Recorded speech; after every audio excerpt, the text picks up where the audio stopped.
पहले एक फोर्स के बारे में बता रहा हूँ जो पानी के अंदर लगता है और चीजों के वजन को कम कर देता है। एक फोर्स के बारे में बता रहा हूँ जो पानी के अंदर लगता है और चीजों के वजन को कम कर देता है, वेट। उस फोर्स को हम कहते हैं बियॉन्ड फोर्स। क्या कहते हैं?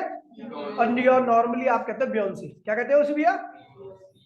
तो देखिए, जब भी मान लीजिए मेरा वजन क्या है, यहाँ पे 700 न्यूटन है जमीन पर, ठीक है, 70 किलो वजन मेरा वजन है, मास है, और वेट जो होगा मेरा 700 न्यूटन होगा, ठीक है भैया। तो मैं वेट की बात कर रहा हूँ। तो जब मैं किसी भी लिक्विड के अंदर, फ्लूइड के अंदर जाऊंगा ना, अगर मैं स्पेस में चला जाऊं ऐसे प्लेनेट पे जहां पर कोई भी एयर ना हो, कोई भी एटमॉस्फेयर ना हो, तो वहां पर मेरा वजन जो रहेगा ना, वो 700 न्यूटन से क्या होगा, ज्यादा आएगा। क्या आएगा? लेकिन अगर मैं एक पानी में चला जाऊं तो मेरा वजन क्या होगा, 700 न्यूटन से क्या होगा, कम हो जाएगा। या किसी ऐसे लिक्विड के अंदर चले जाऊं जिसकी डेंसिटी काफी ज्यादा है, डेड सी नाम सुना? डेड सी, मृत सागर कहते हैं। वहां पर अगर आप जाओगे ना तो आप डूबोगे नहीं, आप उल्टा तैरोगे उसके ऊपर। आप चाह कर भी डूब सकते हैं उसके अंदर, मजबूरी रहेगी आपकी, आप तैरोगे ही तैरोगे, क्योंकि वहां पर जो पानी है ना बड़ा सॉल्टी है। क्या है? सॉल्टी वाटर है। सॉल्टी वाटर, इतना ज्यादा सॉल्टी वाटर है ना कि भैया उस पानी की डेंसिटी बहुत ज्यादा होती है, और आप क्या, आपकी डेंसिटी, बॉडी की डेंसिटी क्या होती है, कम होती है, और आप उसके ऊपर तैरते हो। अब इसी फंडे पे भैया देखिए, जब आप मतलब किसी कभी नदी तालाब में आपको तैरना नहीं आता और मान लीजिए आप गिर गए और आप मर गए, तो आपकी बॉडी क्या होती है, पहले बॉटम पे जाती है। बॉटम पे जाने के बाद क्या होती है, जब मर जाते हो कुछ टाइम बाद बॉडी फिर क्या होती है, ऊपर चली आती है। रीजन क्या होता है भैया? ऐसा क्या, वही बॉडी तो पहले भी थी, वो डूब गई। पहले नहीं डूबती तो हम मरते ही नहीं, लेकिन डूब गई तो मर गए। मरने के 1-2 घंटे बाद बॉडी फिर क्या होती है, सरफेस पे चली आती है। बड़ा सिंपल सा रीजन है, ठीक है। रीजन क्या है भैया, कि जब हम मर जाते हैं ना, तो हमारे अंदर जो बैक्टीरिया वगैरह होते हैं ना, हमारी बॉडी को डिकम्पोज करना चालू कर देते हैं। उसमें गैसेस निकलती हैं, बहुत सारी गैस निकलती है, नाइट्रोजन डाइऑक्साइड, नाइट्रोजन मोनोऑक्साइड, बहुत सारी गैस निकलती है, जिसकी वजह से हमारी बॉडी क्या होती है, फूल जाती है नॉर्मल से। और जब बॉडी हमारी फूल जाएगी तो हमारे अंदर का मटेरियल तो वही है, बस वो फैल जाएगा थोड़ा। जब मटेरियल फैल जाता है तो डेंसिटी क्या होती है, कम हो जाती है, ठीक है। और डेंसिटी कम होगी तो पानी की डेंसिटी क्या होगी, हमसे ज्यादा होगी। तो डेंसिटी कम वाली चीज क्या होती है, सरफेस पे चली जाती है अपने आप, ठीक है भैया। आपने देखा होगा थर्माकोल वगैरह क्या होता है, पानी के ऊपर सतह पर तैरते रहते हैं, और लोहे की कील वगैरह क्या होती है, डूब जाती है। बिल्कुल सिंपल सा रीजन है। थर्माकोल की डेंसिटी क्या होती है, बहुत कम होती है। अब कील की डेंसिटी क्या होती है, बहुत ज्यादा होती है, इसलिए वो डूब जाते हैं, ठीक है भैया। तो बात करने आ रहा हूं भैया बियोंसी की। बियोंसी क्या होता है भैया? Upward force. क्या होता है भैया? अपवर्ड फोर्स, जो कि कहां पे लगता है, लिक्विड के अंदर। कहां लगता है? लिक्विड के अंदर। ध्यान दीजिए भैया, और बड़ा ही प्यारा टॉपिक है बियोंसी।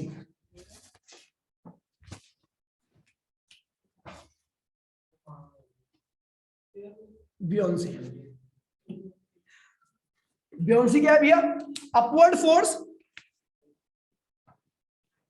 अपवर्ड फोर्स, ठीक है, ठीक है भाई please. Upward force equal to the weight of the liquid displaced by the body, ठीक है भैया। बड़ा सिंपल सा कंसेप्ट है। बियोंसी क्या होती है भैया? अपवर्ड फोर्स होती है, और उसकी वैल्यू किसके बराबर होती है? उसके ही बराबर होती है जो बॉडी क्या करती है, लिक्विड को डिस्प्लेस करती है। क्या करती है? नहीं समझे? देखिए भैया, मैं जब ये बोतल को पानी के अंदर डालूंगा, ध्यान दीजिए, बोतल को पानी के अंदर डालूंगा तो बोतल का जितना भी वॉल्यूम है, अपने वॉल्यूम के बराबर क्या करेगी, पानी को हटा देगी वहां से। बोतल का जितना भी वॉल्यूम है, जितना भी ये स्पेस घेर रही है, उस जगह पर जब जाएगी ये, तो वहां से पानी को क्या करना पड़ेगा, हटना पड़ेगा। तो इसके ऊपर जो बियोंसी लगेगी, मतलब ऊपर की तरफ जो फोर्स लगेगा, वो उतना ही रहेगा जितना लिक्विड इसने हटाया है उसके वजन के बराबर। मान लीजिए इस बोतल ने पानी के अंदर डूबने की वजह से, बोतल के पानी के अंदर डूबने की वजह से जो लिक्विड निकला, वो निकला 50 ग्राम। क्या निकला? तो इसके वजन में भी कितनी कमी आ जाएगी, 50 ग्राम की कमी आ जाएगी। जितना भी ये लिक्विड को हटाएगी पानी में या लिक्विड में जाने के बाद, उतना ही क्या होगी, इसके वजन में क्या होगी, कमी हो जाएगी। यानी उतनी ही क्या लगती है, बियोंसी लगती है ऊपर की तरफ। मान लीजिए मेरा वजन क्या है भैया, 700 न्यूटन है। क्या है? मैं पानी में गया, मैंने 300 न्यूटन का पानी हटा दिया वहां से। क्या कर दिया? क्योंकि मेरी बॉडी जब जाएगी तो पानी के, अगर देख लो ना बाल्टी वगैरह में, अगर आप हाथ डालते हो तो बाल्टी से पानी निकलता है, तो वो जो पानी आप निकला है ना, उसका वजन देख लो, और आपके हाथ जब जाएगा पानी में, थोड़ा वजन में कमी दिखेगी। तो कमी उतनी ही रहेगी जितना पानी उसने क्या किया है, निकाला है। उस पानी के वजन के बराबर उसके वजन में क्या होती है, कमी आ जाती है। अगर मान लीजिए 500, मैं मान रहा हूं मेरा वजन क्या है, 700 किलो है, 700 न्यूटन है। अब मैं पानी में गया, मैंने 300 न्यूटन का पानी क्या कर दिया, हटा दिया, तो मेरे वजन में कितनी कमी आएगी, 300 न्यूटन के बराबर कितनी आएगी, यानी मेरे ऊपर जो बियॉन्ड फोर्स लग रहा है, जो मेरे पर बेयंसी लग रही है, वो कितनी है, 300 न्यूटन के बराबर। समझ गए भैया? तो ये ध्यान रखना भैया, क्या रही है, आउट ऑफ सिलेबस टॉपिक है, लेकिन इसको पढ़ना बहुत जरूरी होता है क्योंकि बहुत जगह पे यूज होती है। तो मैंने कहा बियॉन्सी क्या होता है भैया, upward force equal to the weight of the liquid displaced by the body. ये एक अपवर्ड फोर्स है जिसकी वैल्यू उतनी होती है जितना बॉडी लिक्विड को डिस्प्लेस करती है। क्या करती है? तो देखिए भैया, बियॉन्सी की वैल्यू क्या होगी, बियॉन्सी क्या होता है, wait of the liquid, wait of the liquid, ध्यान दीजिए पहले समझिए, liquid displaced by the body,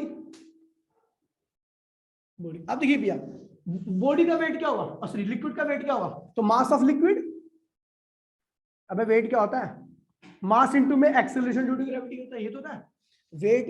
मैंने वेट लिखा ना लिक्विड का, तो लिक्विड का वेट कैसे निकलेगा, मास ऑफ लिक्विड इनटू में एक्सेलरेशन ड्यू टू। अच्छा मास क्या होता है, लिक्विड का मास क्या होता है, मास ऑफ लिक्विड की जगह पे क्या लिखूं, देखिए भैया, किसकी वॉल्यूम, किसका, डेंसिटी तो लिक्विड की रहेगी लेकिन वॉल्यूम किसका रहेगा, तो वॉल्यूम बॉडी का ही रहेगा, क्योंकि जो डूबेगा वही तो पानी हटाएगा, तो कितना पानी हटाएगा, तो अपने वॉल्यूम के बराबर का पानी हटाएगा ना। तो यहाँ पर जब मास ऑफ लिक्विड लोगे ना, तो यहाँ पर जो वॉल्यूम रहेगा बॉडी का रहेगा, किसका रहेगा, लेकिन आप किसके मास की बात कर रहे हैं, लिक्विड की, तो यहाँ पे डेंसिटी किसकी रहेगी, लिक्विड की, लिक्विड की। ठीक है भैया? तो आपका बियॉन्सी की वैल्यू जो होगी वो क्या होगा भैया, वॉल्यूम ऑफ बॉडी जो कि डूबी है, समझ गया, डेंसिटी ऑफ लिक्विड इनटू में जी। ये क्या है भैया, बियॉन्सी की वैल्यू होती है, बियॉन्सी की वैल्यू है ये, जो किसी बॉडी पे ऊपर की तरफ लगती है। कहा थी दीदी, कोई बात नहीं, ठीक है भैया, फटाफट 1 मिनट के अंदर कॉपी करोगे, जल्दी करो यार, जल्दी फटाफट जल्दी से।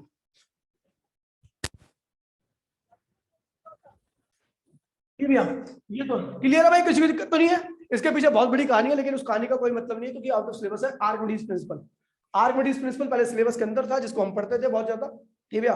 और मेरे जब मैं आया था 12वीं में, तो 11वीं में आया था, तभी उससे पहले आउट ऑफ सिलेबस हो चुका था, तो अभी मैं पढ़ाई का कोई फायदा नहीं है, तो मैं सीधा आ रहा हूँ लॉ ऑफ फ्लोटेशन। ये भी टॉपिक आउट ऑफ सिलेबस है, लेकिन इसकी इंपोर्टेंस इसलिए बढ़ जाती है क्योंकि बहुत जगह पे यूज होना है, इसके ऊपर कंसेप्चुअल क्वेश्चन है, डेरिवेशन तो नहीं आएगी, लेकिन कंसेप्चुअल क्वेश्चन का जवाब देने के लिए आपको ये टॉपिक आना चाहिए, कंसेप्चुअल क्वेश्चन अभी भी आते हैं इस पे। ठीक है, तो बात करते हैं लॉ ऑफ फ्लोटेशन। ध्यान दीजिए बच्चा, बहुत आसान टॉपिक है। देखिए मैं आपको एक बात बताता हूं, ठीक है, मैं गया, मेरा वजन था 700 न्यूटन, क्या था, मैं गया पानी में, मैंने क्या किया, अपने वॉल्यूम के बराबर पानी को क्या कर दिया, हटा दिया, और जो पानी हटाया वो था 800 न्यूटन। उसका वजन कितना था, मेरा वजन था 700 न्यूटन, लेकिन जो पानी मैंने हटाया वो कितना का वजन का था, 800 न्यूटन का। यानी बियॉन्सी क्या लगेगी, 800 न्यूटन ऊपर, मेरा वजन लगेगा 700 न्यूटन नीचे। तो कुल फोर्स कहां लग रहा है, ऊपर की तरफ, कितना, 100 न्यूटन। 700 न्यूटन मेरा वजन था, बियॉन्सी कितनी थी, 800 न्यूटन। तो नीचे वाला वजन क्या है भैया, कम है 700 न्यूटन, ऊपर वाला फोर्स क्या है, ज्यादा नहीं है 800 न्यूटन। तो नेट फोर्स कहां जा रहा है, ऊपर की तरफ। कितनी वैल्यू है, 100 न्यूटन। यानी इस केस में मैं डूबूंगा नहीं, क्योंकि मेरे ऊपर की तरफ लगने वाला फोर्स क्या है, मेरे वजन से ज्यादा है। मेरा वजन 700 ही था, लेकिन बियॉन्सी कितनी लग रही थी, 800। ऊपर की तरफ लगने वाला फोर्स ज्यादा है, नीचे की तरफ लगने वाला फोर्स क्या है, कम है, तो इसलिए मैं इस केस में नहीं डूबूंगा। समझ गया? अब देखिए, मैं गया पानी में, कूदा, मैंने क्या किया भैया, मेरा वजन था क्या, 700 न्यूटन, लेकिन जिस पानी को मैंने हटाया उसका वजन था 300 न्यूटन। यानी मेरे ऊपर की तरफ फोर्स लगेगा 300 न्यूटन का, और मेरा फोर्स जो वेट है वो कितना लग रहा है, 700 न्यूटन। तो ऊपर 300, नीचे क्या है 700, तो नेट फोर्स कितना हो गया नीचे की तरफ, 400 न्यूटन, 400 न्यूटन। यानी मैं अब क्या करूंगा, डूबूंगा, क्योंकि नेट फोर्स कहां रहा है, तो नीचे की तरफ। मेरा वजन क्या है, 700 न्यूटन, मैंने जिस पानी को डिस्प्लेस किया उसका भी वजन क्या था, 700 न्यूटन। तो इस केस में दोनों फोर्स एक दूसरे क्या करेंगे, कैंसिल कर देंगे, और बॉडी क्या होगी, सरफेस से नीचे आ जाएगी, पानी की सरफेस से नीचे आएगी, लेकिन बॉटम पे नहीं जाएगी। इसे कहते हैं पार्शियली इमर्ज या पार्शियली फ्लोट। मतलब या ना तो बॉडी डूबी हुई है, ना बॉडी तैर रही है। समझ गए भैया? ये 3 कंडीशन है लॉ ऑफ फ्लोटेशन की, बहुत इजी है। देखिए पहला है लॉ ऑफ फ्लोटेशन, टॉपिक डाल रहा हूं भैया, लॉ ऑफ फ्लोटेशन।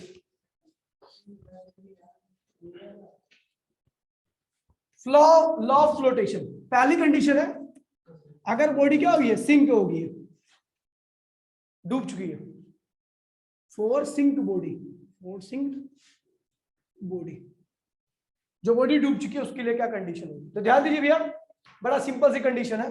जो बॉडी सिंक हो चुकी है, डूब चुकी है, उसके लिए क्या होगा कि भैया बियोंसी क्या होगी, is less than wait of the body. अरे पता है ना भैया, बियोंसी ऊपर लगता है फोर्स और वेट क्या लगता है, नीचे लगता है। अगर बॉडी का वेट ज्यादा है और बियोंसी क्या है भैया, कम है, तो बॉडी क्या होगी, डूब जाएगी। अच्छा बियोंसी क्या होता है? वॉल्यूम ऑफ बॉडी, बोला हाँ, डेंसिटी ऑफ लिक्विड इनटू में जी, ये होता ना भैया बियोंसी का फॉर्मूला। और बॉडी का वेट क्या होगा? तो भैया volume of body, density of body into में क्या होगा जी, ये और ये क्या होगा भैया, कैंसिल हो गया। तो density of liquid is less than density of body. अगर बॉडी की डेंसिटी लिक्विड की डेंसिटी से क्या है भैया, बॉडी की डेंसिटी अगर लिक्विड की डेंसिटी से ज्यादा है तो बॉडी क्या होगी, सिंक कर जाएगी, डूब जाएगी बॉडी। एग्जांपल के तौर पर देखिए भैया, एक बड़ा बेसिक सा एग्जांपल देता, जब आप जिंदा रहते हो, आपको तैरना नहीं आता तो आप पानी में क्या करते हो, डूब जाते हो। समझ गए क्यों? क्योंकि आपकी बॉडी की डेंसिटी क्या थी उस वक्त, ज्यादा थी, और आपने जिस पानी को डिस्प्लेस किया था उसका वेट यानी बियोंसी क्या थी, कम थी, तो आप क्या करते थे, उस वाले केस में डूब जाते। समझ गए? अब देखिए दूसरा है फ्लोटिंग बॉडी।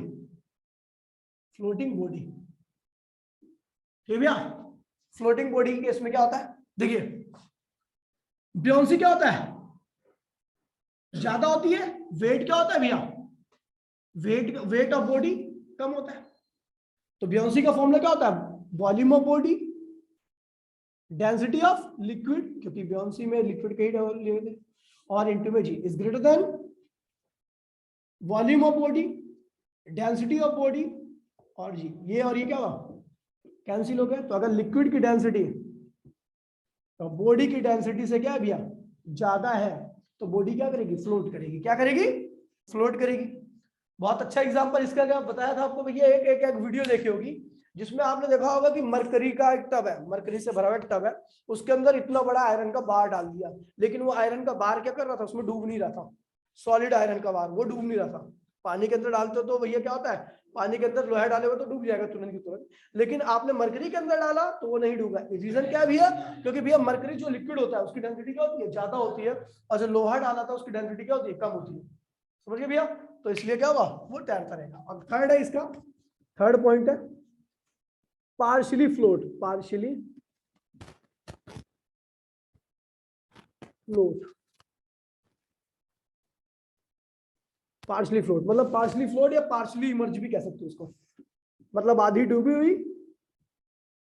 या आधी तैरती हुई, इमर्ज्ड। ठीक है भैया? इस केस में क्या होता है, दोनों क्या होते हैं, बराबर होते हैं। अब इसका एग्जांपल देखिए, सुनिए, बड़ा बेसिक, एक बहुत नॉर्मल, तीनों का एक साथ एग्जांपल दे रहा हूं मैं, तीनों केस का। आपने देखा होगा जब आप गुब्बारे को, छोटे नॉर्मली गुब्बारे को, उसको फुला के क्या कहते हैं, पानी में डालते तो तैरते नहीं लगता, तैरता रहता है, डूबता नहीं है। इसका मतलब उसके अंदर फ्लूइड कौन सा भरा है, गैस, और नीचे कौन सा फ्लूइड है, पानी। पानी की डेंसिटी गैस से क्या होती है, ज्यादा होती है, इसलिए गुब्बारा क्या होता है, तैरता रहता है। अभी क्या करो, वही पानी क्या करो, गुब्बारे में डाल दो, जैसे होली में डालते, होली में करते, तो वो गुब्बारा क्या होगा, अब सरफेस पे रहेगा, वो डूब जाएगा, लेकिन बॉटम पे नहीं आएगा, बॉटम में रहेगा, सरफेस के नीचे रहेगा, लेकिन बॉटम पे नहीं रहता। ये वाली कंडीशन हो जाएगी, क्योंकि उसके अंदर की डेंसिटी, गुब्बारे के अंदर जो है डेंसिटी, वही वो डेंसिटी किसकी है, लिक्विड की भी है। तो उस कंडीशन में क्या होगा, उसे पार्शियली फ्लोट कहते हैं या पार्शियली इमर्ज कहते हैं। लेकिन अगर आप उस गुब्बारे के अंदर रंग वाला पानी डाल दोगे, तो रंग डालने से पानी की डेंसिटी क्या होती है, नॉर्मल पानी से ज्यादा हो जाती है। अब वो गुब्बारा क्या होता है, बैठ जाता है बॉटम में, सिंक कर जाता है। क्या करता है, तो आपने देखो कलर वाले गुब्बारे क्या होते हैं, बाल्टी के नीचे होते हैं, जो पानी वाला गुब्बारा होता है सरफेस के नीचे होता है, और जो एयर वाला गुब्बारा होता है सरफेस के ऊपर होता है। याद है? इस केस में देखिए, बियोंसी, अगर बियोंसी इज इक्वल्स टू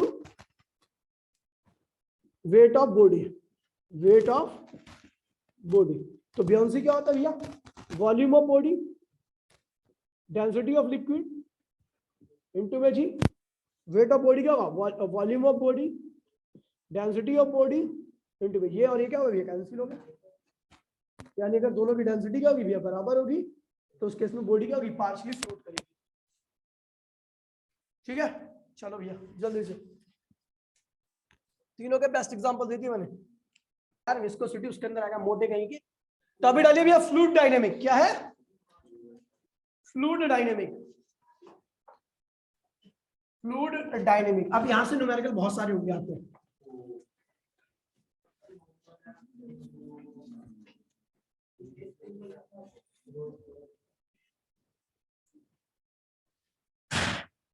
कौन है भाई? कौन थे? हरामी रहेगा। Fluid dynamic. Fluid dynamic. देखिए भैया, it is the branch of physics, it is the branch of physics, it is the branch of physics, it is the branch of physics in which we deal with the different phenomena, in which we deal with the different phenomena. It is a branch of physics in which we deal with the different phenomena related to fluid in motion, related to fluid in motion, related to fluid in motion. It is the branch of physics in which we deal with the different phenomena related to fluid in motion. कह रहा भैया इसमें ये physics की branch है, इसमें हम जो भी चीज पढ़ेंगे उसमें आपका फ्लूइड क्या रहेगा, मोशन में रहेगा। ठीक है, और इसका सबसे पहला टॉपिक जो है वो है विस्कोसिटी। क्या है? विस्कोसिटी। टॉपिक डाली हुई है विस्कोसिटी। देखिए पहले समझिए है क्या ये। जैसे जमीन पे अगर हम चलते हैं, जमीन पर सरफेस पे अगर हम चलेंगे तो सरफेस की एक प्रॉपर्टी होती है, वो क्या करती है भैया, जैसे आप सरफेस पे चलोगे, सरफेस तो रुकी होती है ना आपकी, लेकिन आप क्या करते हो, उसमें जब चलने का प्रयास करते हो तो सरफेस आपको रोकने लगती है। क्या लगती है? और रोकने के लिए एक फोर्स लगाती है, उसको हम क्या कहते हैं, फ्रिक्शन कहते हैं। क्या कहते हैं? दोबारा बोल रहा हूँ भैया, जैसे हम जमीन पर चलते हैं तो जमीन क्या होती है, रुकी होती है, और हम जब उसके ऊपर चलने का प्रयास करते हैं तो जमीन हमारी मोशन को क्या करती है, रोकने लगती है, अपोज करने लगती है। ऐसा इसलिए होता है क्योंकि जमीन रुकी हुई है और हम उसके ऊपर चल रहे हैं। तो जब किसी रुकी हुई चीज पर हम चलने लगते हैं, या फिर कोई दूसरी चीज किसी और स्पीड से चल रही है, आप उस पर किसी और स्पीड से चल रहे हो, तो वहां पर एक चीज आती है जिसको कहते हैं रिलेटिव मोशन। क्या कहते हैं? जब भी दो सरफेस के बीच में रिलेटिव मोशन आएगी तो वहां पर एक चीज आएगा जो कि उस रिलेटिव मोशन को अपोज करेगा। क्या करेगा? उसको हम कहते हैं फ्रिक्शन। क्या कहते हैं उसे हम? जमीन पे मैं खड़ा हूं, जमीन भी रुकी है, मैं भी रुका हूं, there is no relative motion, there is no friction, तो फ्रिक्शन भी नहीं आएगा, आपकी चप्पल कभी घिसेगी नहीं। हाँ बिल्कुल, ठीक है।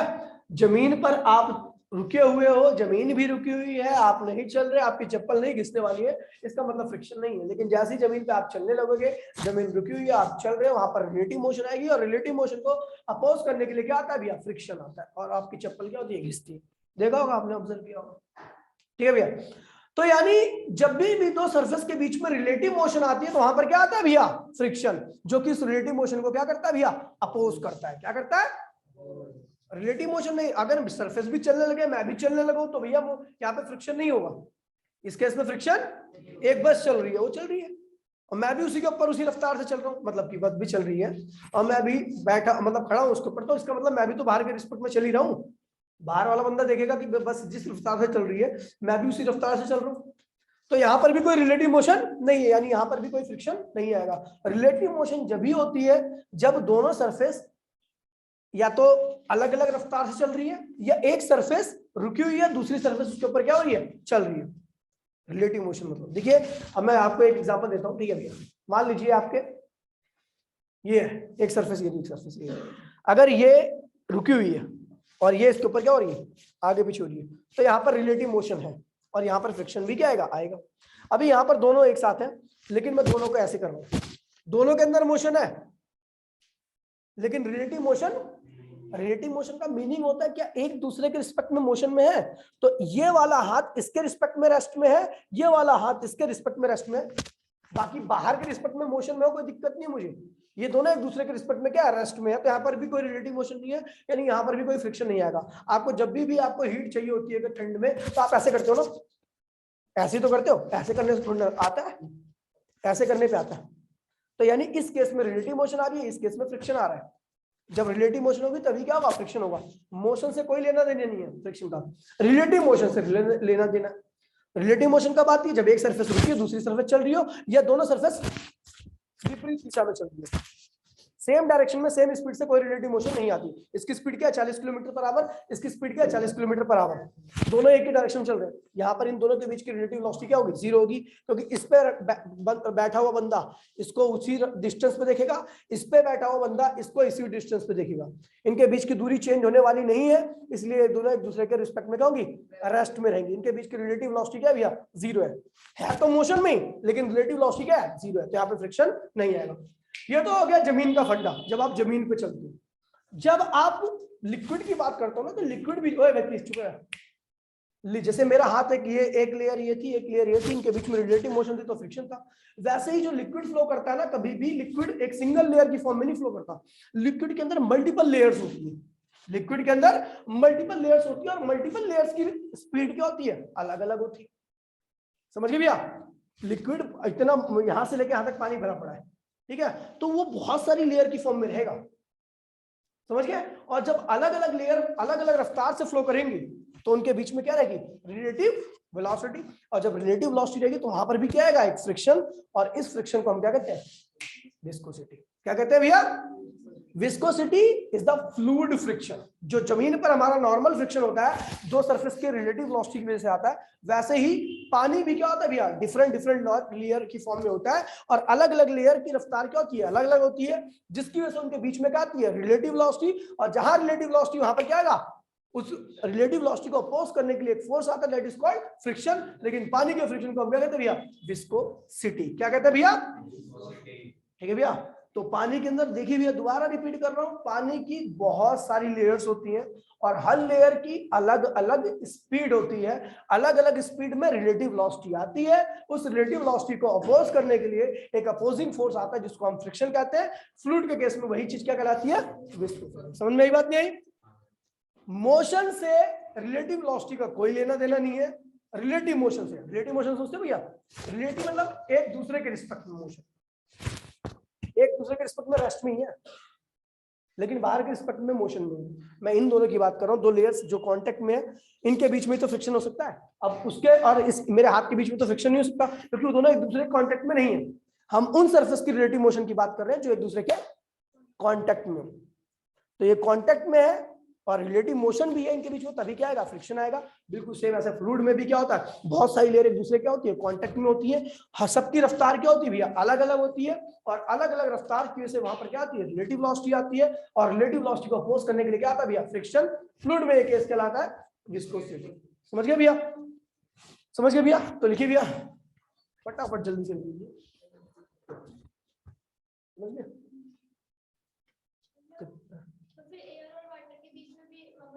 बिल्कुल दीदी, जो फ्लो करे वहां पर है जमीन। अब देख, तू पानी में चलती है, हाँ मतलब हवा में चलेगी जब तू, तो हवा तेरे को धक्का देगी।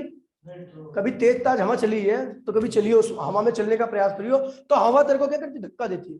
या तू हवा में चलने लगती है तो स्पीड क्या होती है, एक्चुअल से कम हो जाती है। इसलिए क्योंकि भैया वो क्या कर रही है, फ्रिक्शन लगा रही है तेरे ऊपर, फ्रिक्शन से स्पीड क्या होती है, कम हो जाती है। उसकी डायरेक्शन इधर है, तू इधर जाने का प्रयास कर रही है, वो तेरे को रोकेगी। और अगर तू कमजोर है ऐसी है, तो तेरे को अपनी साइड में लेके चली जाएगी। ठीक है, तो ध्यान रखें, ऐसे हो, ऐसे बच्चे होने चाहिए, या फिर वैसा सुअर।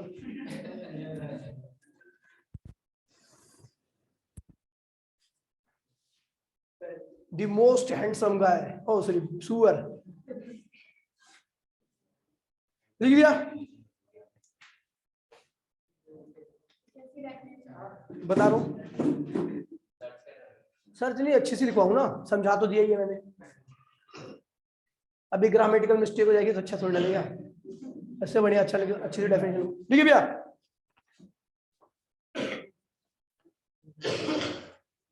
तो टीवी हो गई है क्या, सारा कचरा कर दी। तो ऐसी कोई ख्वासी होती क्या, गधा कहीं का।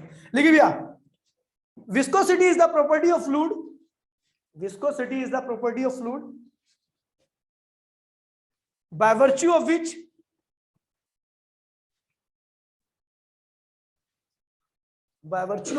viscosity is the property of fluid by virtue of which an internal force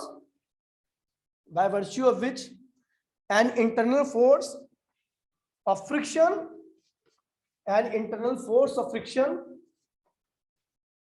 comes into play. An internal force of friction comes into play when a fluid is in motion,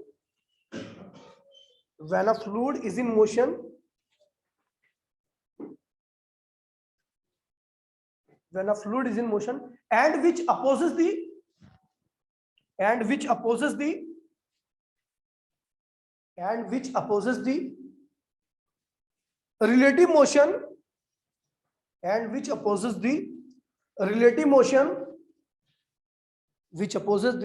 motion in between different layer. किसको oppose कर रहा है? Relative motion को। यहां पर भी normally friction भी यही करता है और यहां पर लेयर्स के बीच में भी रिलेटिव मोशन है, वो भी यही कर रहा है। ठीक है, अपोजेस द रिलेटिव मोशन। ठीक है, लिखिए अगले लाइन लिखिए, this opposing force is known as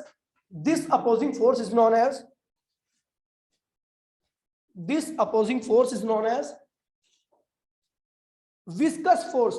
Viscous,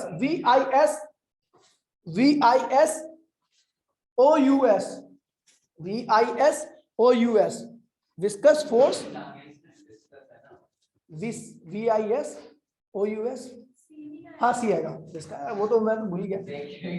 नहीं मैं देखा थोड़ी ना, मैं तो ऐसे बोल रहा था। विस्कस फोर्स और viscous drag, DRAG, viscous force और विस्कस ड्रैग, DRAG। ठीक है भैया, लिखिए कॉज ऑफ विस्कोसिटी, नीचे लिखिए cause of viscosity.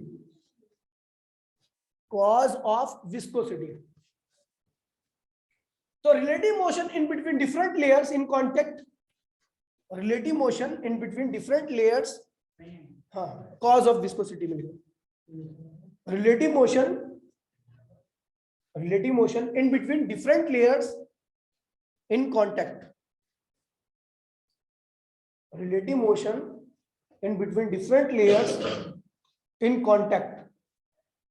is the cause of viscous drag या viscosity, is the cause of relative motion in between different layer in contact, is the cause of viscosity। जो relative motion होती है ना, उसी की वजह से क्या होता है भैया? विस्कोसिटी। और विस्कोसिटी या फ्रिक्शन जो होगा वो हमेशा रिलेटिव मोशन को क्या करेगा? रोकेगा। ठीक है, रुके हुए पानी में कोई विस्को, लिखो नोट में लिखो, रुके हुए पानी की विस्कोसिटी 0 होती है। लिखना है, अंग्रेजी बन रही है। Viscosity of still water is 0, या रुके हुए पानी की विस्कोसिटी क्या होती है भैया? 0 होती है, क्योंकि यहां पर कोई मोशन नहीं है, तो रिलेटिव मोशन भी क्या होगी? 0, विस्कोसिटी भी क्या होगी? 0। तो मिलते हैं अगली क्लास में, आज के लिए इतना ही। तो टाटा बाय बाय, जय हिंद, जय भारत। 10 मिनट है या